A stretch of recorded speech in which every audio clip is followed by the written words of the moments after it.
All right, welcome back. This entire segment will be on location at Diddle Arena in Western Kentucky, where tomorrow the Hilltoppers will take on Louisiana Monroe. Big game for WKU, who still has hopes of catching Georgia State in the Sun Belt Conference. Now, the Hilltoppers are coming off a tough loss last weekend against South Alabama. Tomorrow, taking on Louisiana Monroe. For the same thing not to happen, Coach Harper says the team basically needs to return back to the basics.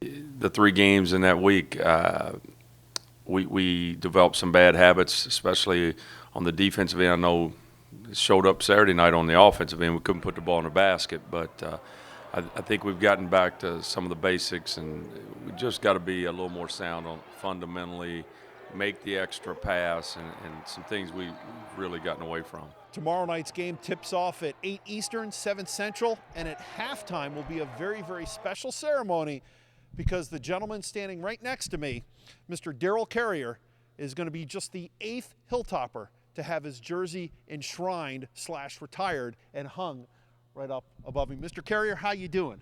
Doing fine, thank you. How you doing? I'm doing fine, thank you. What does it mean to you that your number and your accomplishments are forever going to be on display? Well, just think about it. There's been thousands and thousands of players played here at Western Kentucky University, and I'm going to be the 8th one to go up. So it really means a lot.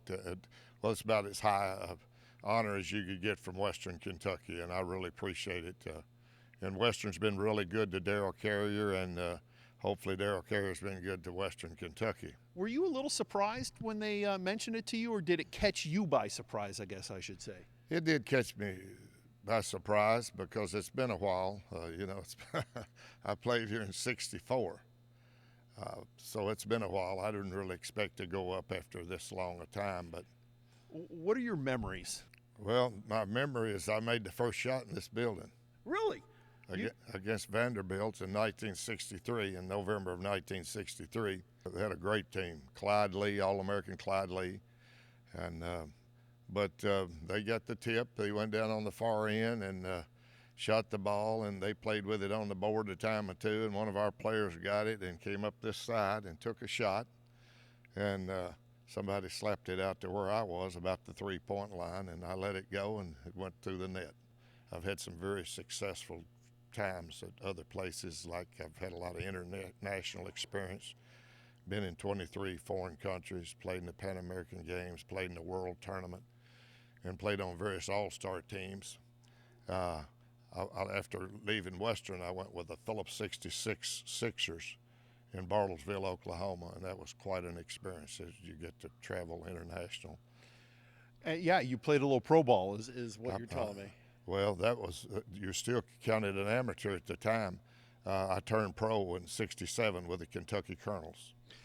You know, memories are a funny thing because sometimes it can seem like it was ages ago and sometimes it seems like it was yesterday. What does it seem like for Darel Carrier? So, it really, time gets away. It seems like it was yesterday. Seems like it was yesterday I was on this court here. Can you almost remember putting on the uniform and the sweat on your brow and just everything that is associated with being an active ball player? I really can. I remember our warm-ups.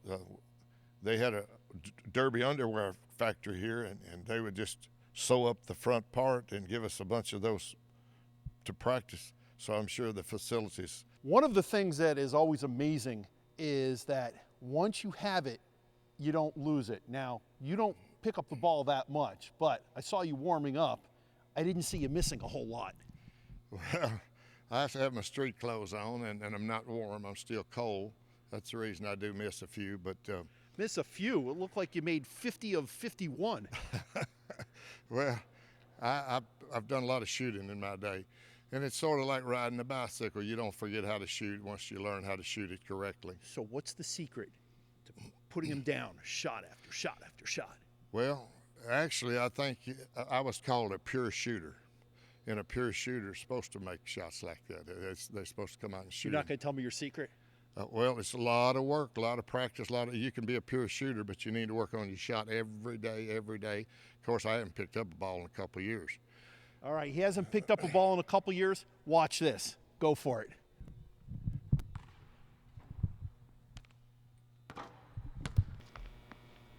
Supposed to go right down the middle there. That's something I don't like to do, is hit the outside of the rim. That's why this man is being immortalized right up there. You don't miss. Thank you very much. All right, now hold this. Let's see if it rubbed off, okay? You ready? Just a bit outside. Do you think if you were younger, your style of play, could you play with today's players? Do you think your game would translate nowadays? It's a different era. I understand that. I'm just sort of out because everybody's thought about that in their mind one time or another. Oh, yes, it hadn't changed that much that I couldn't play with the guys today. I mean, it's basically the same. Do you sometimes say to yourself, you know, from a pro standpoint, oh my goodness, I started too early. If I could have been a pro later, I would have made so much more money? No, I've really never thought of that. Really? See, the ABA came into existence, and then the NBA got to competing for players, and some of the NBA players would jump over the ABA, and a few players from the ABA would jump to the NBA, and that's when the money really started moving, when the two leagues started. Then the NBA bought the ABA out after about 10 or 12 years. So they were pretty much equal leagues. In fact, the ABA was beating the NBA 2-1 in exhibition games and playoff games and so forth before they merged.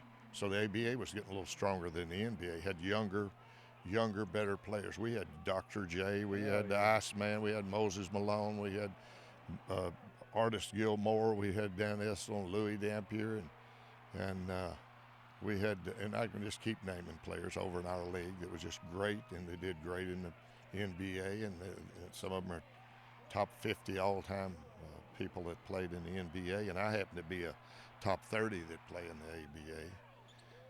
Which is awesome. As we begin to wrap this up, tomorrow, big game for Western Kentucky, taking on Louisiana Monroe. Your opinion, what's the key to the game for the Hilltoppers to be successful? Key to the game is tough defense and being able to put it in the hole. Last game they had a little trouble putting it in the hole, and hopefully they'll shoot it better this next game. See, it's advice like that which has made this man a legend, and tomorrow immortal as well. Darel Carrier, thank you very much for giving us a couple minutes. It was my honor and my pleasure. I appreciate it. Thank you so much. All right. Coming up in our next segment, we'll be back in studio. The Kentucky Derby is coming up, so we will once again preview the race to Derby 140. Don't go anywhere, and we'll snap from Bowling Green back to Louisville right after this.